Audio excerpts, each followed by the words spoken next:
Assalamualaikum warahmatullahi wabarakatuh. Di sini saya akan menjelaskan mengenai perjuangan merebut Irian Barat.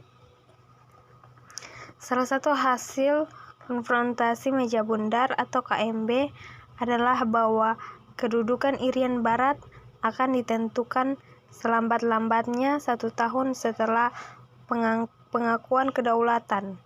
Namun, dalam pernyataannya, Belanda tidak memiliki itikat baik untuk menyelesaikan masalah Irian Barat dengan pihak Republik Indonesia.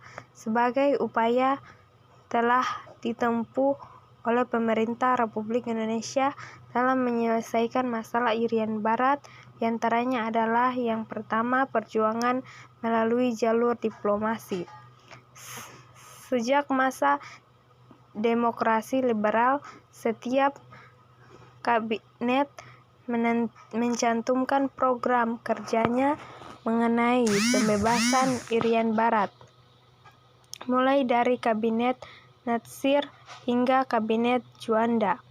Berapa jalur diplomasi yang ditempuh oleh pemerintah Republik Indonesia dalam perjuangan mengembalikan Irian Barat, diantaranya adalah yang pertama, konfrontasi tingkat menteri dalam rangka Uni Indonesia-Belanda. Konfrontasi ini diadakan di Jakarta pada tanggal 24 Maret 1950 dengan keputusan membentuk sebuah komisi yang anggota-anggotanya terdiri atas wakil-wakil pemerintah Indonesia dan Belanda guna menyelidiki masalah Irian Barat. Hasil kerja komisi dilaporkan kepada konfrontasi tingkat menteri kedua di Den Haag pada bulan Desember 1950.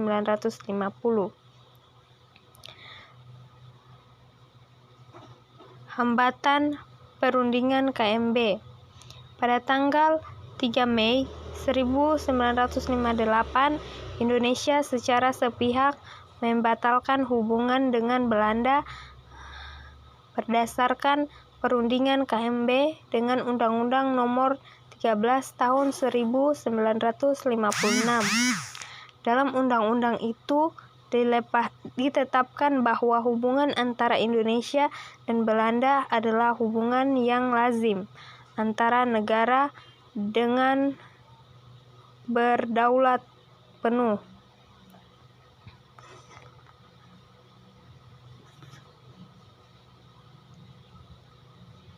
Yang kedua, perjuangan melalui konfrontasi.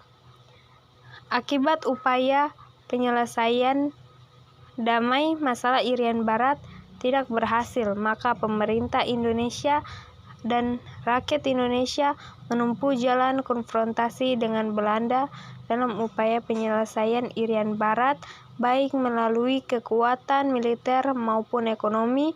Bentuk-bentuk konfrontasi itu diantaranya adalah yang pertama, aksi mogok para buruh. Yang kedua, pemutusan hubungan konsulat.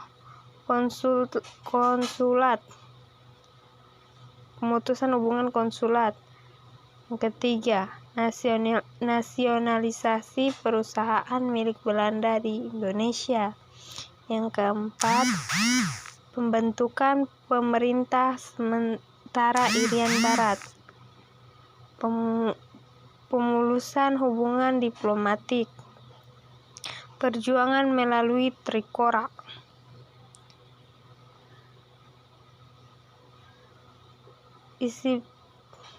Kemudian dilanjutkan dengan isi Trikora. Isi Trikora adalah sebagai berikut: gagalkan pembentukan negara boneka Papua Irian Barat buatan Belanda kolonial.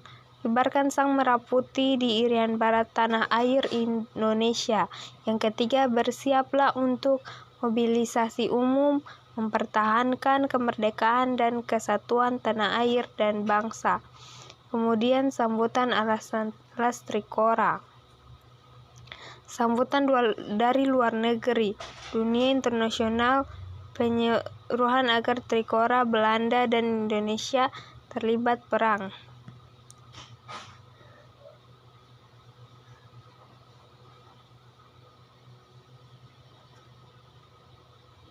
Yang terakhir adalah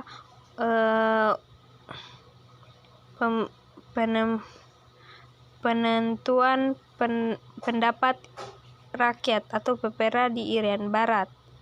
Sebagai wujud pelaksanaan persetujuan New York sebelum akhir tahun 1969, diselenggarakan penentuan pendapat rakyat atau PPRA. Pelaksanaan PPRA ditempuh melalui 3 tahap, yaitu yang pertama, tahap pertama dilalui pada tanggal 24 Maret 1969 berupa konsultasi dengan Dewan Kabupaten di Jayapura mengenai latar cara penyelenggaraan PPRA.